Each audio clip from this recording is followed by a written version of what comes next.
Perfect. I'd like to call this meeting of council to order at 6:30 and acknowledge that the city of Winkler is situated on Treaty 1 land, the home of the Anishinaabe, Cree, Ojibwe, Dakota, and Dene peoples, and the homeland of the Métis Nation. We respect the treaties that have been made on these territories and acknowledge that there have been harms and mistakes in the past, but we dedicate ourselves to a future based on respect of all people, including Indigenous communities, in a spirit of reconciliation and collaboration, moving forward to a harmonious and prosperous future together. Be it resolved that the agenda for the regular council meeting of February 25th, 2025 be adopted. Mover?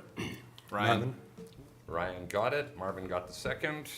Do we have any additions or changes to that agenda? Yeah, I would like to suggest an addition, discussion on supplemental bridge financing for Heritage Society. Okay. Where to put it? Where should we put that under finance, I would imagine, Jody? I would think so, yes. That Okay. makes sense. Thank you. So that would then be listed as 6.8. 0.8. Thank you. Anything further? Okay. I believe, Something You on want the that amendment? amendment for the tag. which we can do when we get Yeah, to that point. at that point. I think you had mentioned that, but we'll add that at that point. Okay, not seeing anything further? All in favor? Carried. Yes. I should acknowledge as well that Councillor Don Friesen is not in attendance physically, but he is zoomed in and is joining us this way. He will verbally vote on each item so that we know how he's voting. The rest of us, as usual, will indicate with our right hand. Is that fair? Thank you, Mayor. Continuing on then. Be it resolved that the minutes of the regular council meeting of February 11th, 2025 be adopted. Mover. Michael?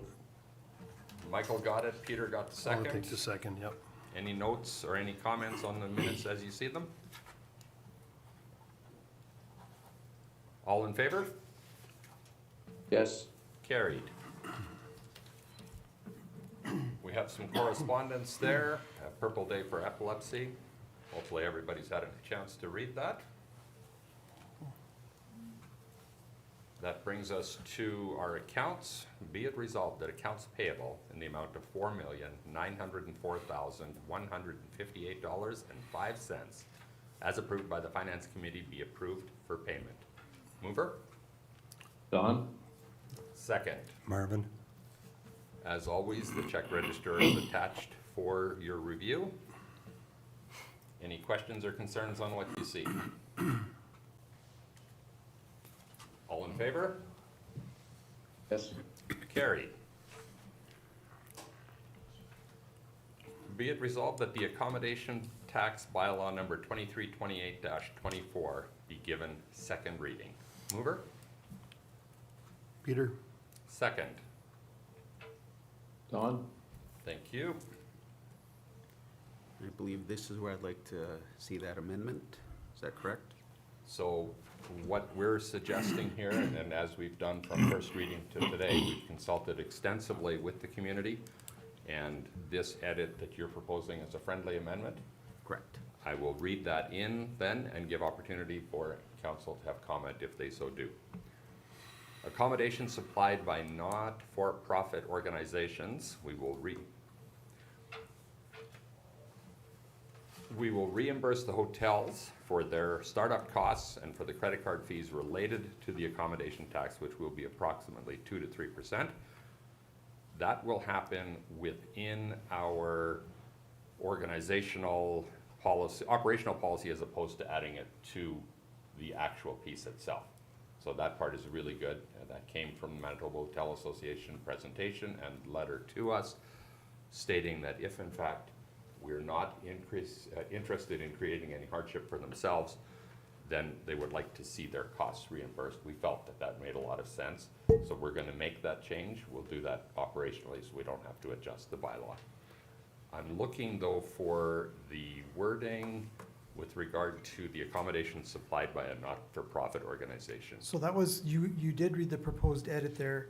That is to be added under section 3.3 Okay. in the attached bylaw. And it's proposed to be an additional item. So right now we have exemptions there. Essentially, 3.3 says the accommodation tax imposed by subsection 3.1 does not apply to. And then there's a list of Excellent. items where it does not apply. So the amendment that's being proposed is to add item I, reading accommodation supplied by non-for-profit organizations, which means they would also be exempt. Excellent, and that was the intention. Any other questions of council? Any other thoughts? All in favor? Yes. That is carried with that change. Be it resolved that the accommodation tax bylaw number 2328-24 be given third and final reading. Mover? Marvin? Second. Michael? Final thoughts? All in favor? And that Yes. is carried. Moving then to a piece of business that we have to do every year, the council indemnity bylaw number 2334-25. Be it resolved that it is read now a second time. Mover? Peter? Don? Oh, Don, okay. Peter beat you to it, Don, but you can have the second. The bylaw is attached, the details are there. We've had an opportunity to take a look at it. Does anyone have any thoughts or comments? The biggest change to this, because we do it every year and because it involves payment to ourselves, we make sure that it's, and I believe are also required to, but would either way, state what exactly is there, and it increases by the same cost of living increase as we offer to our staff every year. That's right. Not seeing further comments, all in favor? Yes. Carried. Be it resolved that the indemnity bylaw, number 2334-25, be read a third and final time. Mover? Ryan. Second. Michael? Thank you. Questions, thoughts, comments? All in favor? Yes. Carried. Be it resolved that utility rate pass-through bylaw number 2331-24 be read a second time. Mover? Marvin? Second. Ryan. Jody, help us make sure that we understand this correctly. This is strictly the piece that comes from the Pembina Valley Water Co-op, is that correct? Slight change, yes, as a pass-through on Pembina Valley Water Co-op's increase, as well as there was a slight increase on our Public Utility Board's increase as well. So Okay, we did a utility rate review recently in light of the new wastewater treatment facility that's being built. And in accordance with that review, the Public Utilities Board kind of outlined the increases that Okay. we would pass on. thank you. The schedule of rates is attached there for your review. Does anybody have questions or comments? All in favor? Yes. Carried. Be it resolved that the utility rate pass-through bylaw number 2331-24 be given third and final reading. Mover? Marvin? Second. Peter? Anybody have any final thoughts? All in favor? Yes. Carried.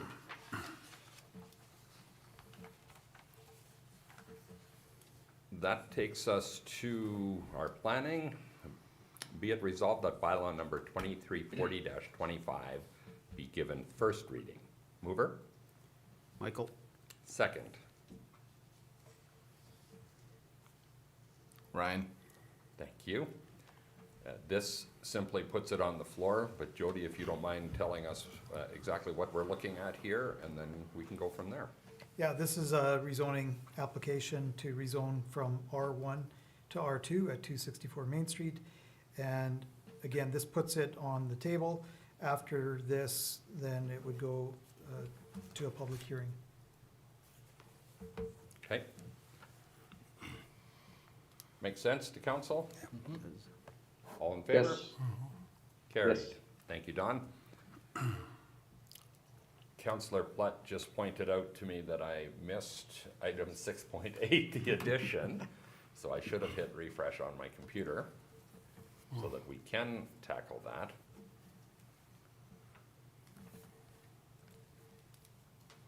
We were very pleased to support the Heritage Society as they continue to try to find a somewhat more permanent home.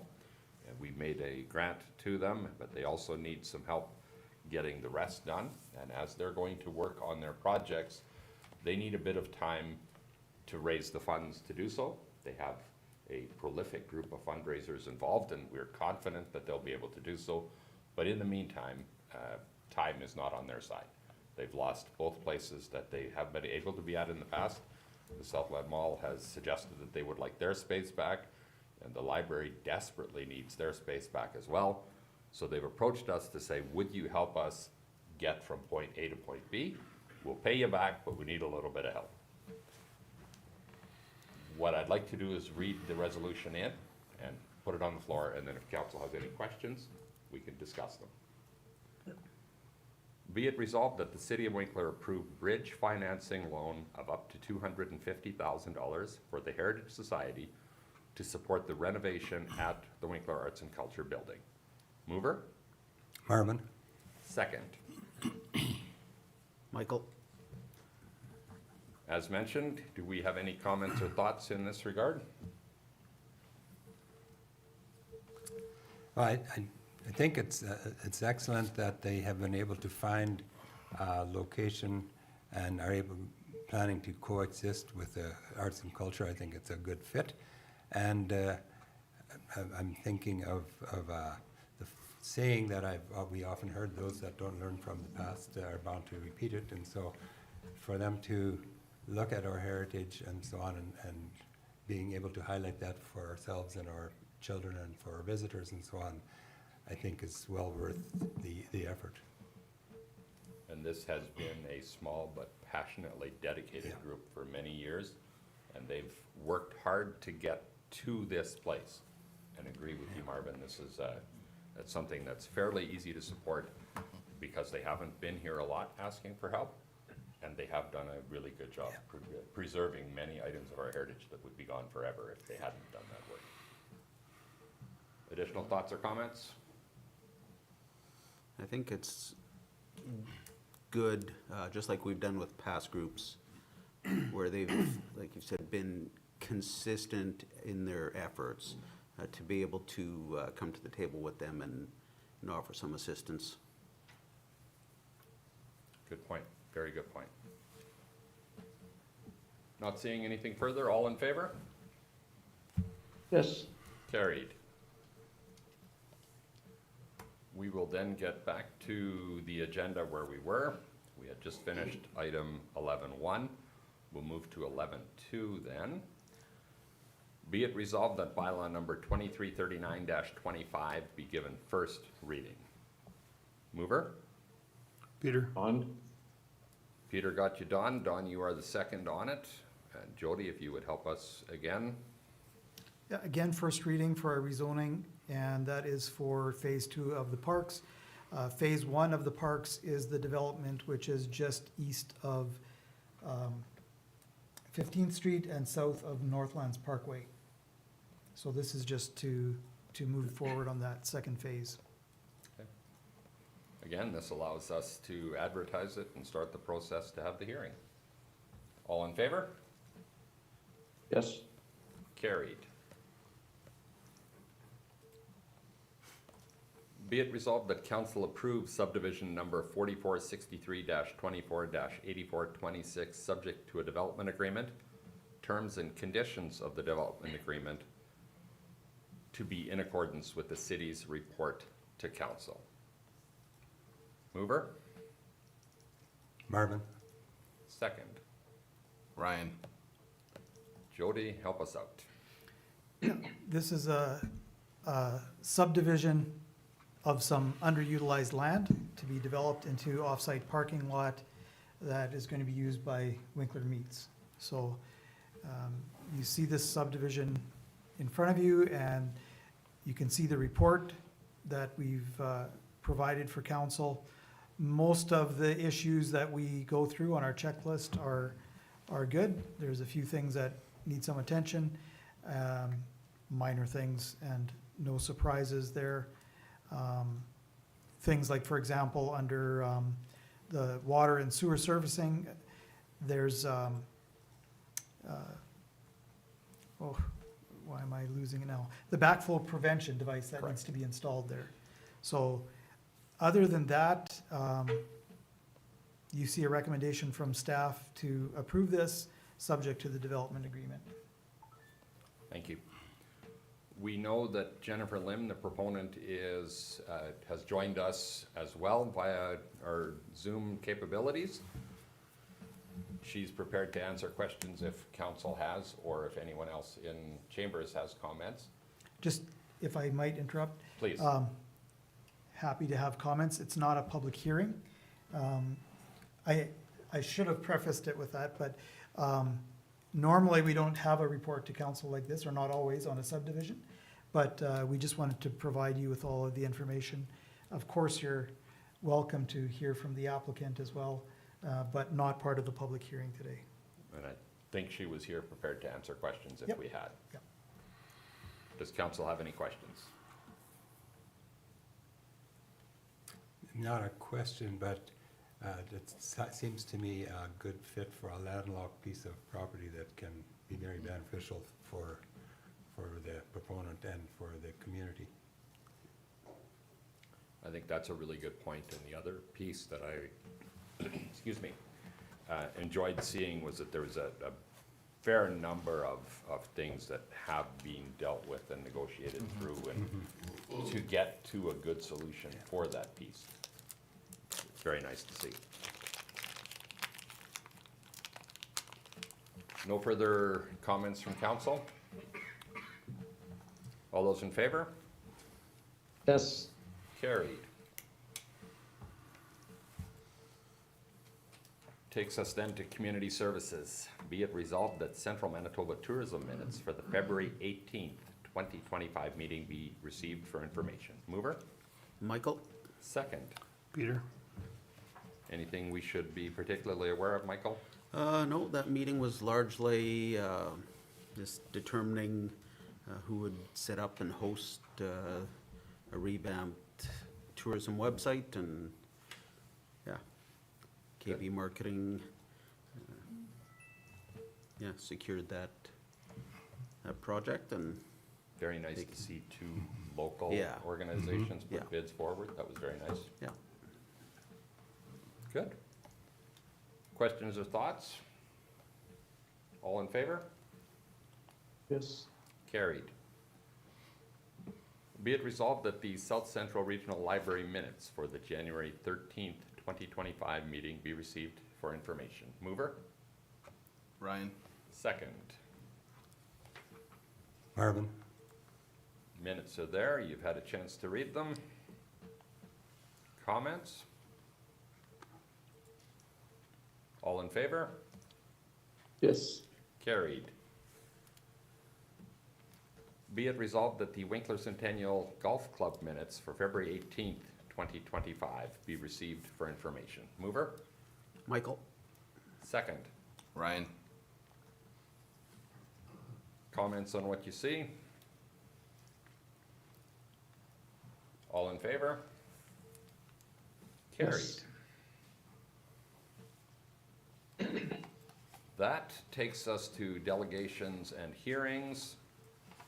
Be it resolved that this regular meeting of council recess for the purpose of holding public hearings. Mover? Michael? Second. Ryan. All in favor?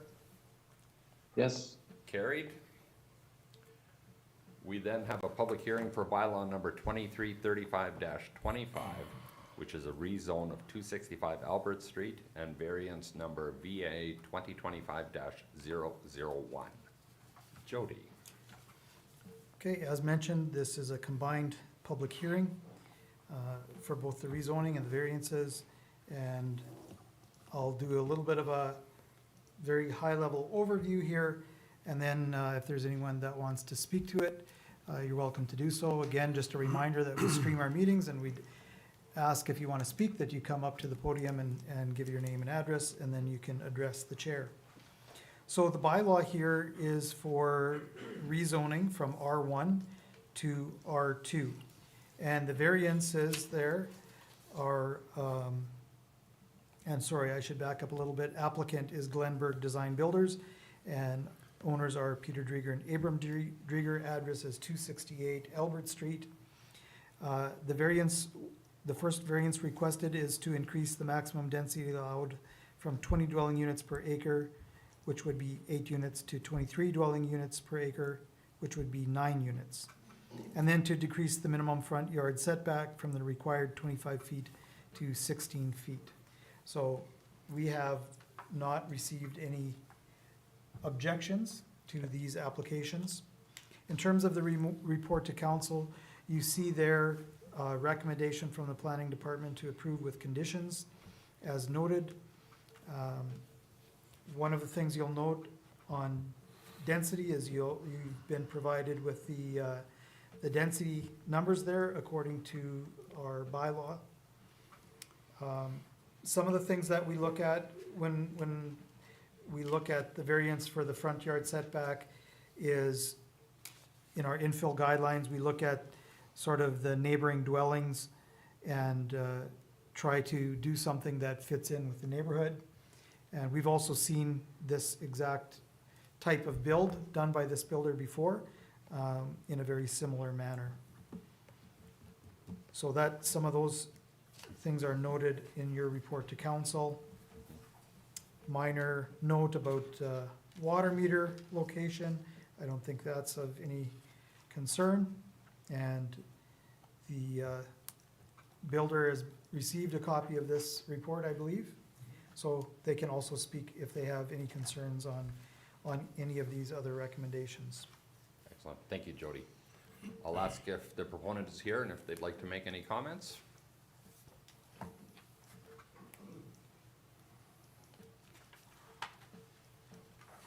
Good evening.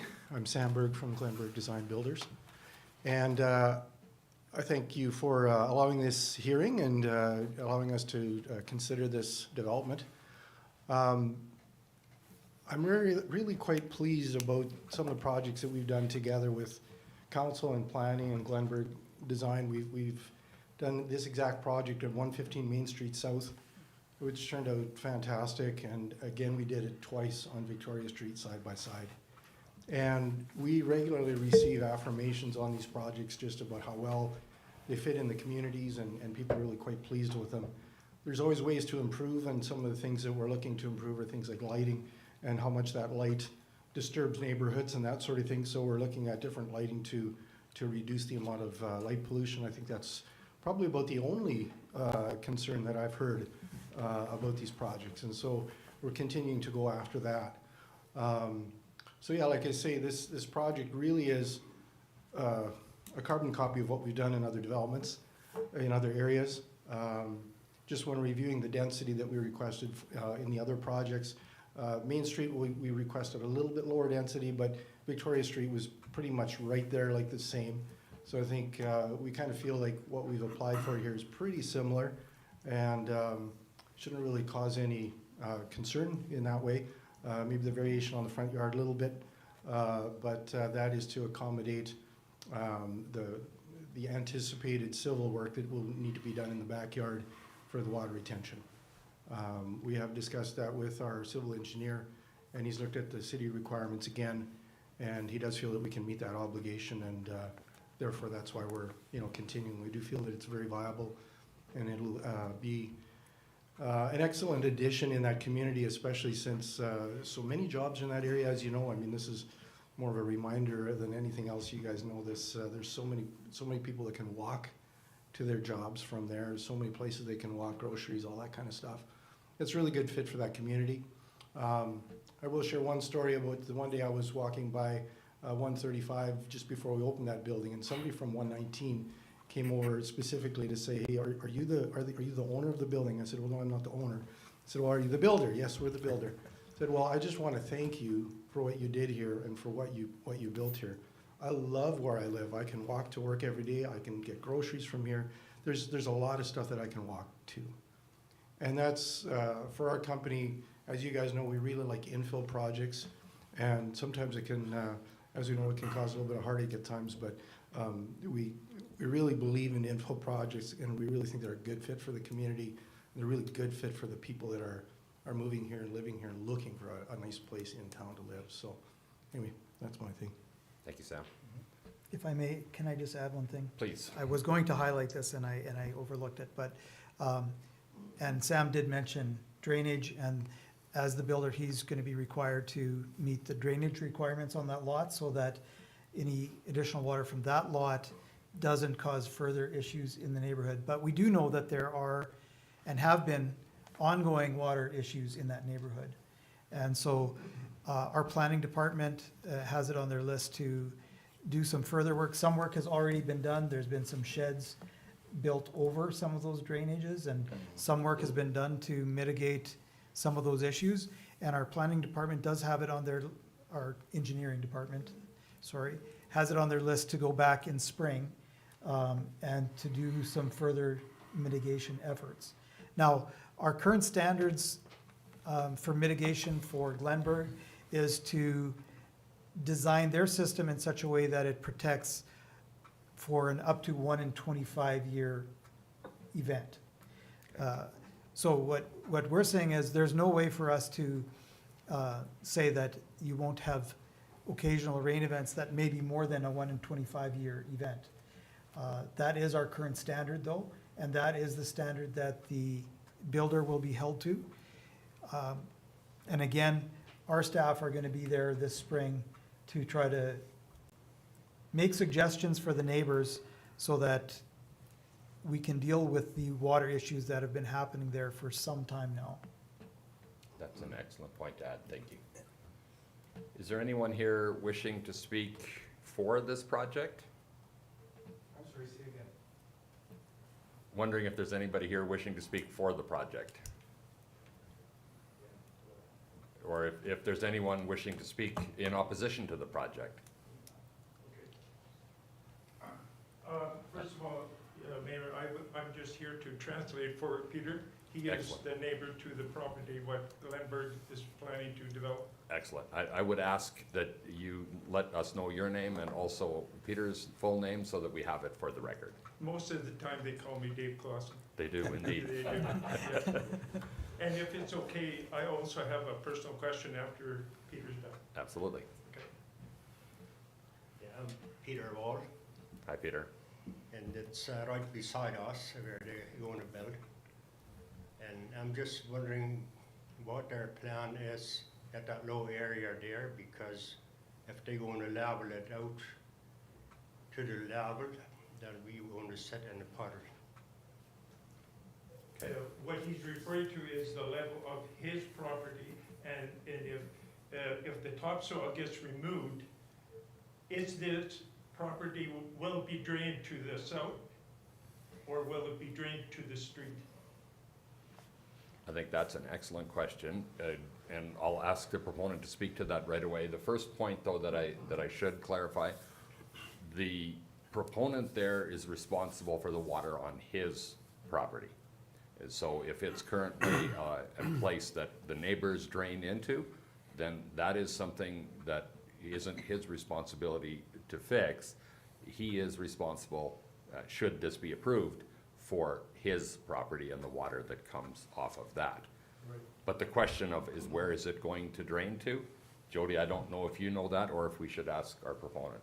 Well, maybe Stephanie Jansen's here too, our planning and permitting manager, and I'm not sure if you are able to speak to that. You had some discussions with engineering about that. So we don't have an engineered lot grading or drainage plan yet. As identified in the report, stormwater retention is required. Correct. That will be engineered if approved. The space at the very rear of the property has been sort of earmarked for stormwater storage. So some of it will have to get drained to the south. And the conceptual idea there is it drains to the south, it's kind of held back, and then it's eventually released. So Okay. that's the design that we would be required to evaluate pending receipt of those plans. So various methods, depending on what the builder provides, like there could be several options for them to essentially detain the water and then release it slowly after a rain event. To your point though, Peter, that it's currently a low area, is that right? It's very low area, yeah. So right now, it sounds like the neighboring properties are draining into that area, is that right? Yes, So that, I think, is the concern. Ultimately, he's responsible for the water on his, but not the water that drains off of yours or the others. And that's, I think, where Jody was referencing that this spring, once the thaw is gone, that our city staff are going to take a look and find out what other options there potentially are to make sure that your lot drains as well. The water on his property, he's responsible for, again, assuming this is approved, he is responsible for that water, and the way it's typically done is we hang on to it until the other water is gone, and then it's slowly released. That would be the ideal solution. With the fact that this is a new build, there will be, as already mentioned, there will be an engineered plan that will speak to that so that you're not going to have to deal with your neighbor's water. I have a question in regards, the property line between the trailer court and properties on the north side of that line on Albert Street, on the south side. Yep. There's a swell built there apparently by the town. And now, for some reason, unknown reason, about 100 feet from George Street west is a swell. The swell has a bulge in it, and it makes no difference how well I drain my yard. It can't get past that.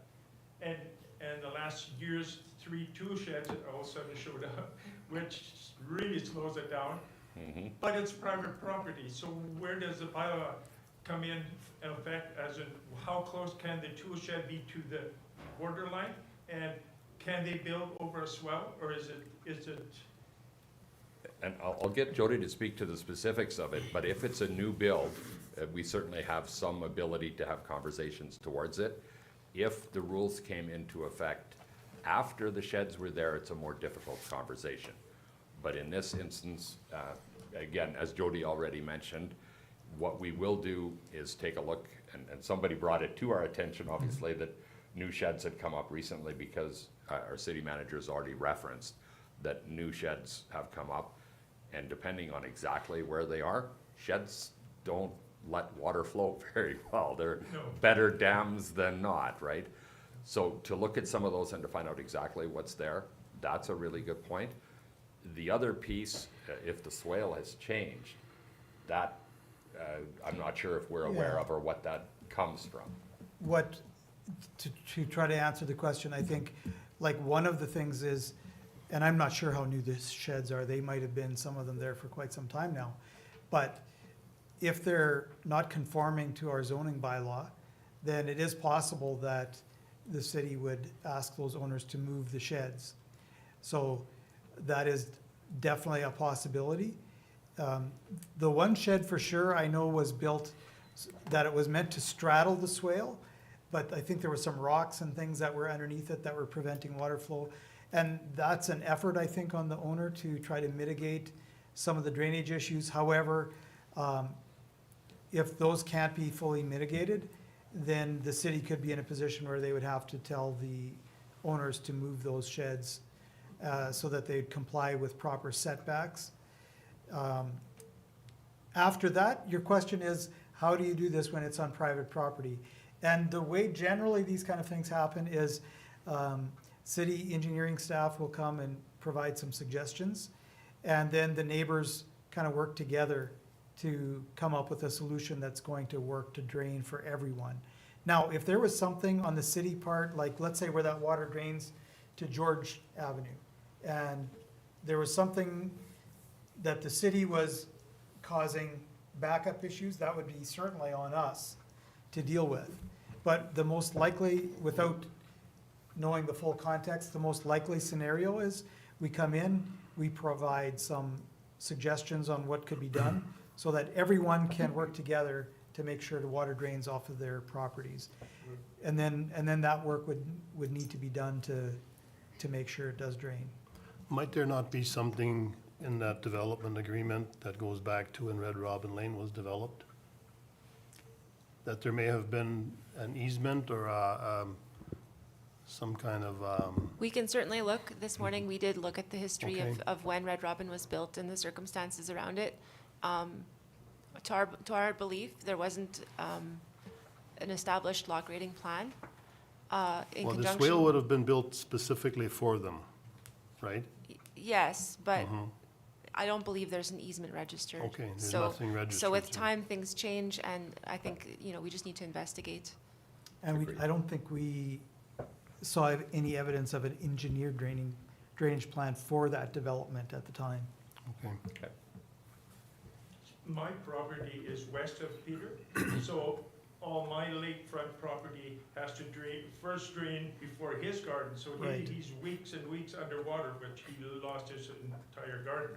But my question is, the last neighbor to the south he decided he was gonna move, the shed was off this swell. Now this guy decided, one day he's gonna move it right in the corner, which gives him a little more freedom, a little more Mhm. leg room.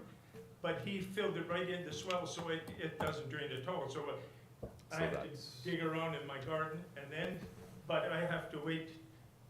Peter has to pump because his doesn't run because it can't drain to George Street. Right. And now, if the new lot is not, most of it is not draining into the swell. There's quite a high ridge in the middle of that lot. So this will all be changed once the construction starts, if there is construction. Right. Will this water go south or north, or can they kind of split it 50-50, that was his question. And also, Peter, he mentioned about, there was gonna be a fence Yes. between his property and the new development. Okay. You talked to Glenberg about that, right? Yes. Okay. And that is something that you're appreciative of? Yes. Okay. I think your points on drainage are really important, because once something is built, it's really tough to undo.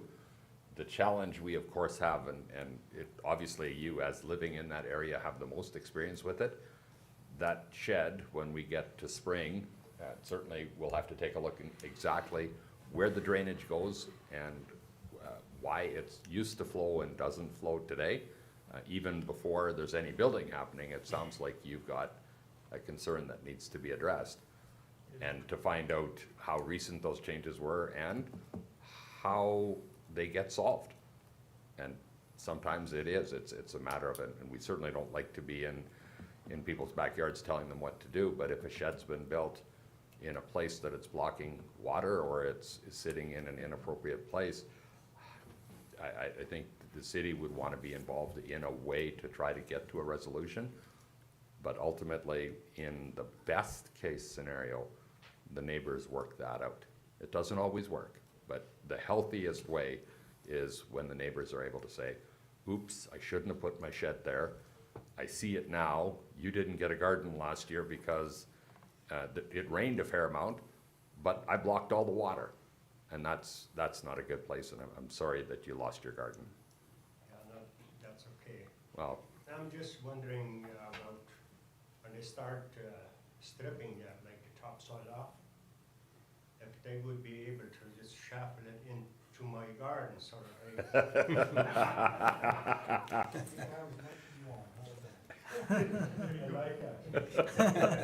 So, and I have a question. Is Sure, it Dave. in the bylaw that if I all of a sudden end up on lakefront property, is my property taxes going to go up?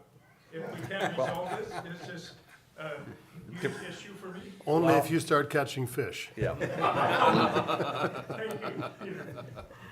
Okay, Thank you, gentlemen. Appreciate that. thank you. Well, thank you very much. You're welcome. Thank you. Well played, Peter. Is there anyone else here wishing to speak for or against this project? Is this any different than what you originally proposed about a month or two ago? This project, this is the same project? Yeah, same project, it's just instead of looking for conditional, so it should be. Yes, please.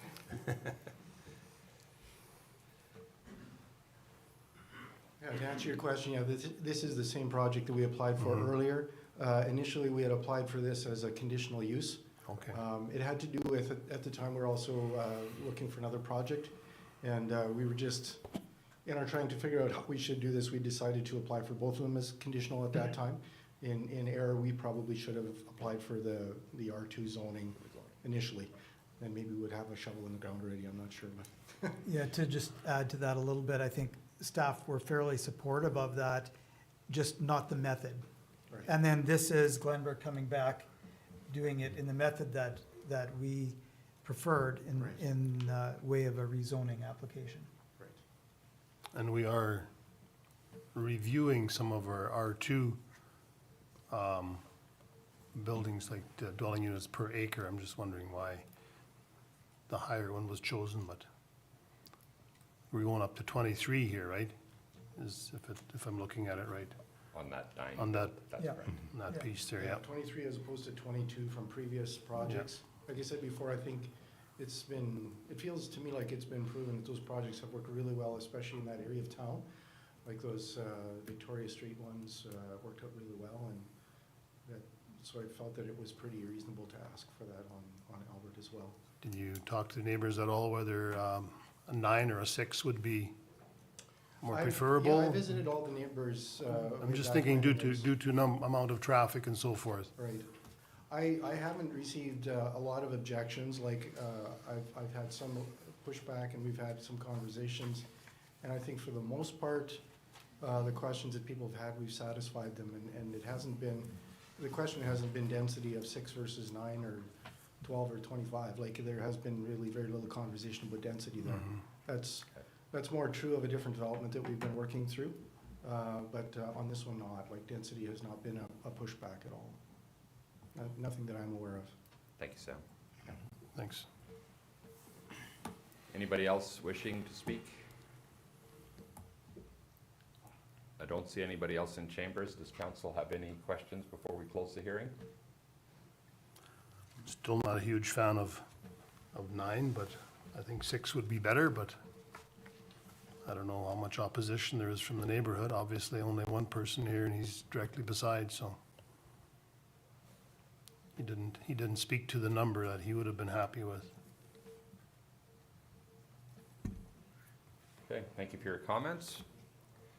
Be it resolved that the public hearing for bylaw number 2335-25 and variance number VA 2025-001 be closed. What's that?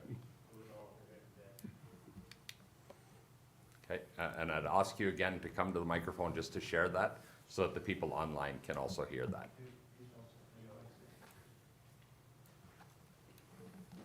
It would be nice if they would go just for 6, because if they build high, we have no privacy at all at our backyard. So we would appreciate that if they could go lower anyway. We would be always in the eyes of the neighbors. Okay. I appreciate those comments as well. Thank you. Thank you. Any further thoughts before we close the hearing?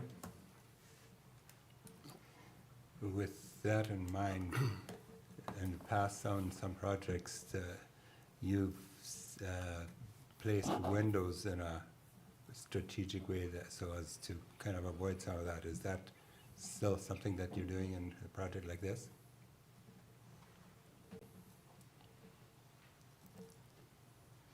So yes, in the side walls that go to the side properties, most of the windows are very high, like you don't actually have a sight line to the backyards.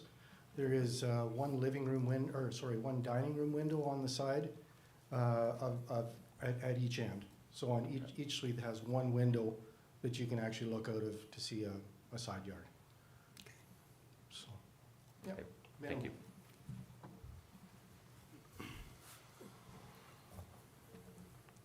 If we're ready, be it resolved that the public hearing for bylaw 2335-25 and variance number VA 2025-001 be closed. Mover? Michael? Second. Marvin? All in favor? Yes. Carried. Be it resolved that bylaw 2335-25 be given second reading. Mover? Don? Second. Michael? Marvin? Michael? Michael beat Marvin just by a little bit. Thoughts or questions? All in favor? Yes. Opposed? One opposed? Be it resolved that bylaw 2335-25 be given third reading, subject to city approval of engineering grading and surfacing plans, subject to a development agreement including a 50% cost contribution for a future 6-foot wide sidewalk for the width of the property, terms and conditions of this agreement to be in accordance with the city's report to council. Mover. Michael? Second. Ryan. Any additional comments or thoughts? I guess just not in relation to this, but the fact that there's a concern about drainage and so on, sometimes those discussions come up when a new project comes up. And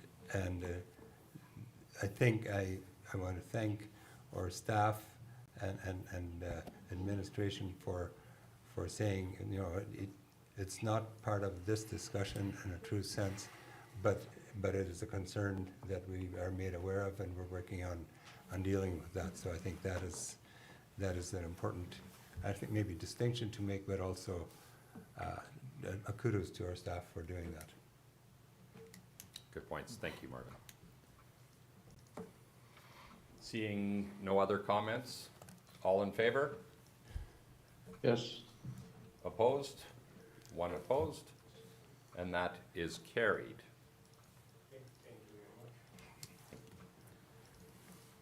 Be it resolved that council approve the second part of it, variance number VA 2025-001. Mover? Marvin? Second. Ryan. Comments or thoughts? That's the variance from 25 to 16. Both density and setback. Oh, okay, both, yeah. I appreciate the reasoning, especially for the variance request for 25 to 16 due to alleviating a different challenge. So that's helps me to be supportive of it. I think that's a really good point to note, that moving it forward so that the drainage in the back can work the way it needs to. That's an important consideration. Other thoughts? All in favor? Yes. Opposed? One opposed, and that is carried. Thank you very much for coming this evening. You get to stay for the rest of our meeting if you want, but you're not required to. Thank you. Continuing then, Doug Penner has asked to speak to council with regard to a drainage concern. I will give him the floor. In situations like this, we typically open it up on a request for a resident to speak to council, and we give you 10 minutes to make your presentation, and I'll give you the floor now. Thank you. My name is Doug Penner. I'm from 197 12th Street. I, at this time, would like to thank the delegation from Central Community Homes Board of Directors, who is Henry Siemens, Don Friesen, and Ryan Hildebrandt that are in attendance. I would also like to thank the council members who who is Michael Grenier, Peter Fraze, and Marvin Platt.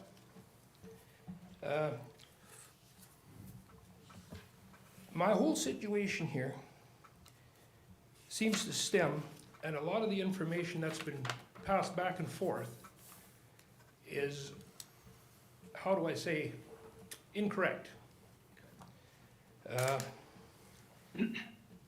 The November 24th solution that CCH is trying to impose with respect to the flooding problems that the CCH property at 205 12th Street is causing to the property that my wife and I own on 197. For many years, the property at 205 12th Street, currently owned by CCH, has flooded our property at 197 12th Street. Since my wife and I are good neighbors, we have not complained in the past, due in part because, until the summer of 2022, I have been able to mitigate the flooding damage at my own expense. By removing snow from the east side of the 205 property, and that is approximately what I was snow blowing there for the last, I'll say at least minimum of 20 years, is about 20 feet wide, and I measured it out at 55 feet long. And arranging for the flow of water from the downspout on the west side of 205 property away from our property. I have done this for many years without any complaint from any of the previous tenants or Manitoba Housing.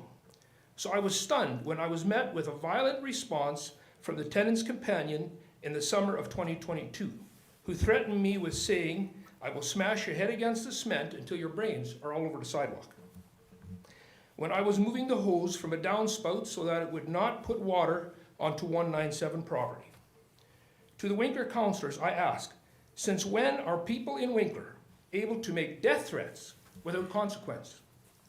To the CCH board members, I say, CCH wonders why there is a stigma against social housing. One reason is that there is no consequences for tenants and their companions who engage in abusive behavior, whereas in CCH's own policies, such abuse will not be tolerated.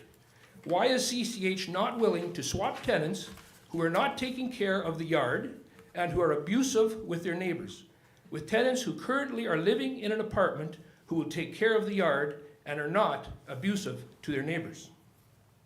To the CCH board members, in 2016, Martin Harder promised that CCH management can better understand and reflect the dynamics of the residents and our community as a whole, encouraging the success of our Safe Communities initiative. CCH and Central Station management have failed to do that, and why? Shortly thereafter, the death threat was made. Lori Penner, the community housing coordinator for Central Station, which is the property manager for CCH, informed me by bullying me and my wife that I was not to set foot on the property of 205. I have obeyed this command. In May of 2024, my wife submitted a lot grading complaint with the city of Winkler because of all the flooding damage that has ensued due to CCH not doing the mitigation work that I had done in the past, such as removing snow or keeping the downspout working properly. Those pictures I have given to you guys. Yes, you have. Neither of us have received any written communication specifically about the lot grading complaint until a few weeks ago. Why did it take over 8 months to receive any meaningful written communication? To the City of Winkler councillors, I ask, why does it take so long to come up with an answer to our lot grading complaint? Is this normal for a lot grading complaint? Is this standard practice for the enforcement of all the bylaws? I submitted for this meeting a 4-page report to the mayor and council about how bylaws should be enforced. I hope that the entire council will read and act upon it, because if the handling of our lot grading complaint is typical of how my bylaw enforcement requests are handled, that's pathetic. To the City of Winkler councillors, I ask, why does it take so long to come up with an answer?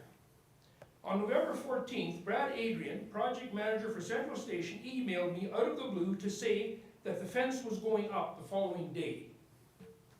He appeared unaware that the lot grading complaint was filed with respect to 205 12th Street. How can this be? I asked the Winkler councillors, Does the city of Winkler not inform the owner of a property that is the subject to a lot grading complaint? I asked the CCH board members, how can the project manager of CCH, one of the largest residential property owners in Winkler, not be aware of a lot grading bylaw? Does this mean that CCH has never been subject of or filed a lot grading complaint before? Why no consultation beforehand? Just an imposed solution. Regarding the CCH November solution of a fence and swale, it will make a bad situation worse because, number one, the proposed fence will catch more snow on the north side of the property on 205. That is being caught now to the wind tunnel effect between the 205 house and my garage. Since CCH appears uninterested in removing snow from the 205 property, that will result in even more snow melt and thus even more flooding damage to my property. The fence will have to be removed due to increased snow. So why waste taxpayers and CCH's money in building a fence?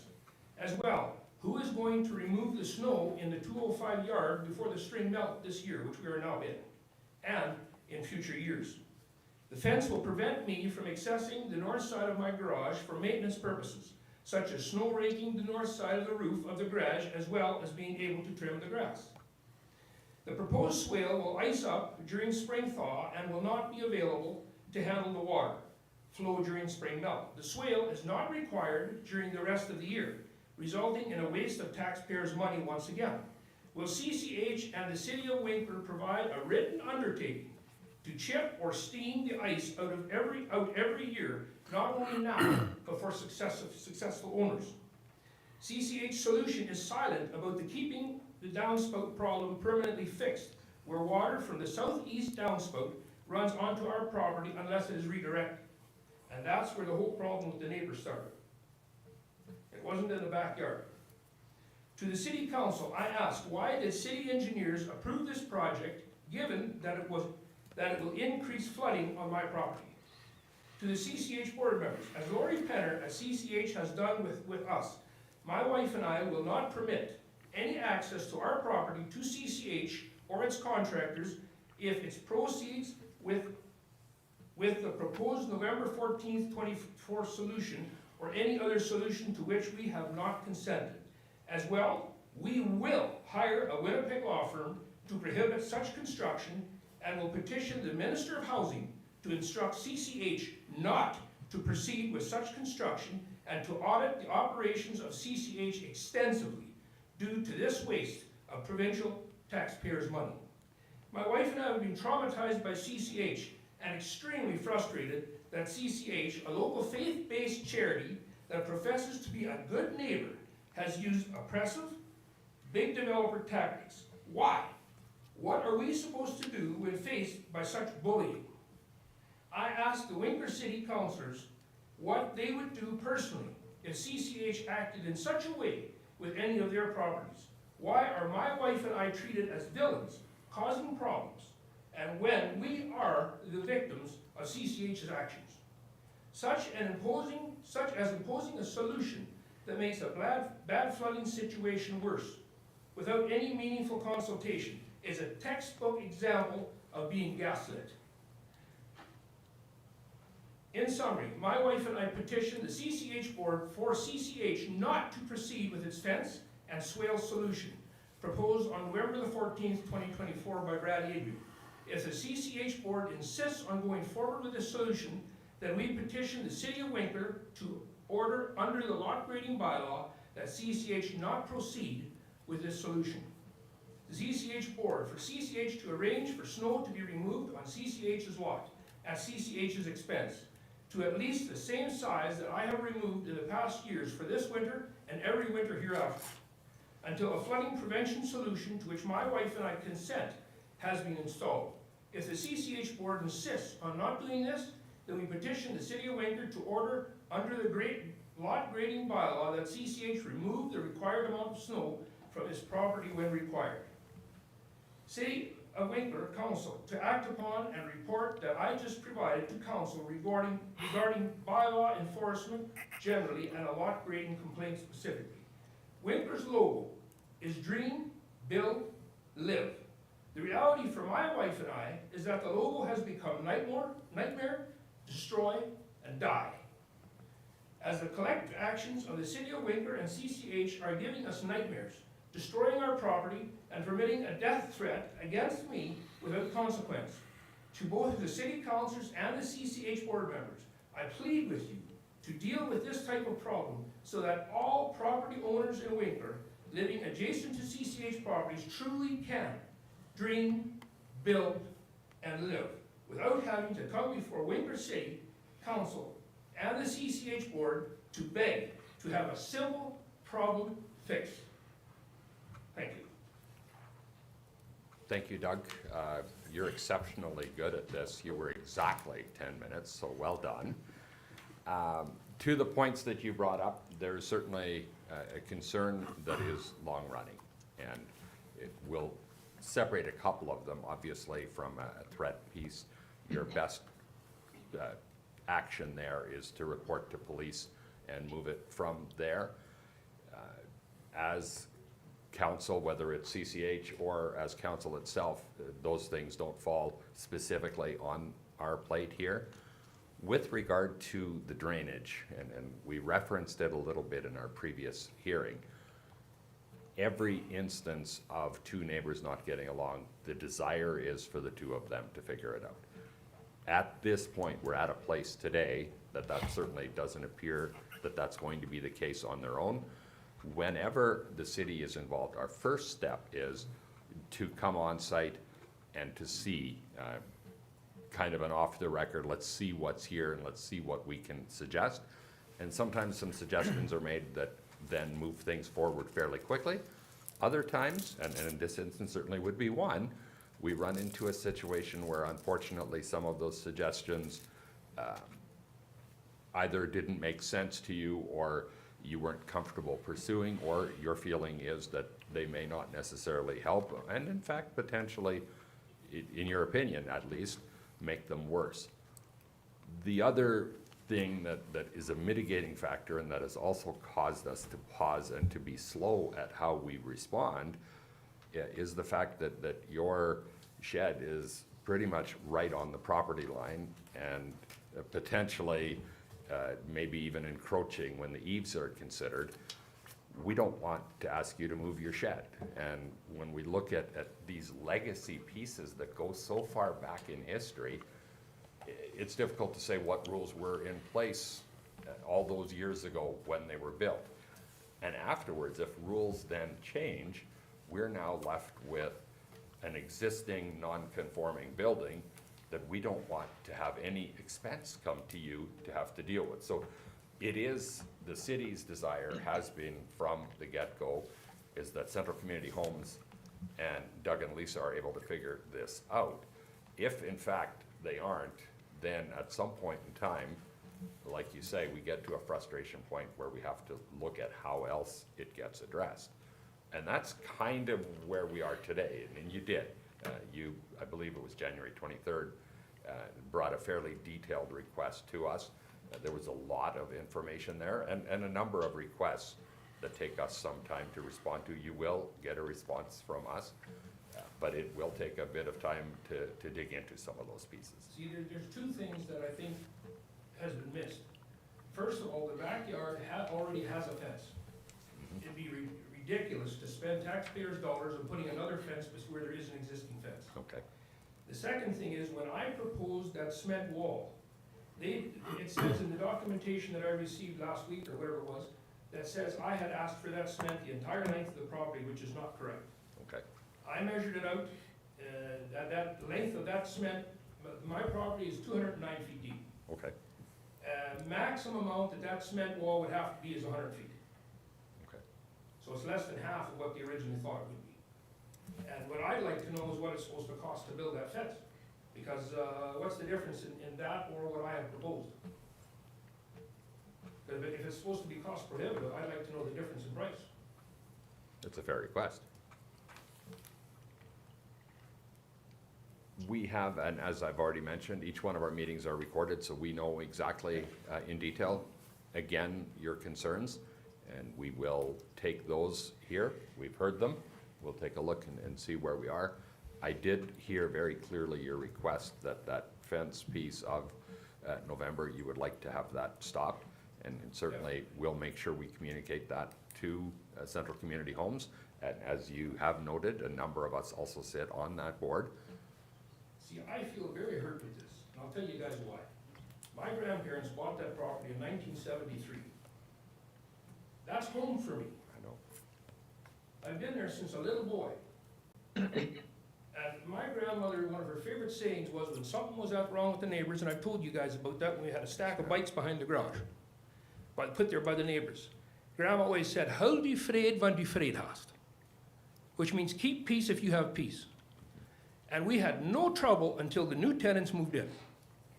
I have had countless different neighbors over the years, and we'd go down there, we'd bring them stuff from the garden, they'd exchange food back and forth, even when Grandma was there, and all this kind of stuff. Now suddenly I have neighbors in there that are giving them death threats. This is not on me, guys. I mean, I'm sorry, that's just not the way it is. And we're being painted as if we're the villains here, and I don't like that. And I'm certainly, I hope that we haven't done that. That is not our intention. We want to make sure that you are given fair hearing. And then as we try to figure out whatever solution that there is, that it is for the benefit of both, that it has to be. If it's done well, it's sometimes a hard road to get there, but when done well, it suits everyone and it solves the concern to both groups mostly Very hard to satisfactorily. swallow when you get an email that, by the way, Doug, we're putting a fence on your property tomorrow. And by the grace of God, he brought the frost and the snow that wasn't able to be done, or I'd be looking at a fence right now. And to the suggestion there, I believe they were trying rapidly to see if we could quickly help Doug, would be the communication that came to the board. They were trying very hard to look after a concern that you had brought forward. But why would you put a fence in when there's a lot grading complaint on that property? And there's another piece of information that has been missed. That lot, I believe it was 2021, the whole backyard was re-landscaped. And there, according to what I've been told by the information that I've got from the city staff, is there was no lot grading permit issued for that. And that was done by CCH, and I'd like to know why. Are they, is that another one of those situations where they just go and get stuff done and don't worry about it? Well, I can't do that. We'll take a look into that, absolutely. And my property and the neighbor to the north of them are the same height. It's only 205 that's so high. And they keep talking all the time that my garage is the low spot. My garage, when it was built, was on grade. That only happened later on we had to add truckloads of gravel onto our driveway many years ago, so that we didn't, and now you drive kind of down into my garage. And the reason being is because we had to build it up, we had a muck hole there. Nobody wanted to get out of their car and come to the door. So these are the things that we've dealt with over the years, and we tried hard not to cause trouble because we got along with the neighbors. Right. And now all of a sudden, we get this nonsense, and all of a sudden, everything's gone wonky on us. Well, I plead with you guys, help us somehow. I very much appreciate your comments here today, and they are part of the record here, and we go from there. Thank you. Thank I you. got one question if I could. Please, Don. I'm looking at the report to council, and I'm just wondering, the property line is drawn, and what I see is there's a shed and garage that approaches the property line. Is that the official property line? Has it been surveyed? I guess that's my question. I believe it's been surveyed, Don, but I don't know, Tim, you received that report today? Yeah. That's Tim Weeb, I'll get you to, Yeah, we only received that today. CCH had shared that with us. I would be cautious to use any type of photo overlay as it's relative, not necessarily that's fine. absolute. Yeah. Okay, no, I saw the picture and I was just trying to clarify Because I can tell you, whether there's encroachment. there was a survey done, I believe, in 1993, and I would like to know how that survey compares to the one that's now. Because the one in 1993 says that my eaves encroach onto the neighbor's property, but the building does not. Unless it's changed from 1993 till now. have you had a chance to take a peek? We don't have that. It's too early yet. Yeah, we don't. Okay. We have the current one that we received from CCH, which did indicate slight encroachment of the eaves, but the one that Mr. Penner's referring to, we don't have that for comparison. But it sounds like a very quick glance at your piece would be consistent with Doug, what you. Yeah, what Mr. Penner shared is probably accurate. Okay, that's good to know. So consistent with what's there. Thank We you. will take this additional information as well, Doug. Thank you for spending your evening here with us tonight. Thank you. Thank you for your Thank presentation. you, gentlemen. Thank you.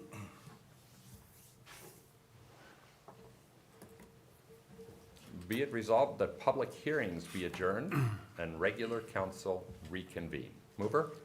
Ryan. Second. Peter? All in favor? Yes. Carried.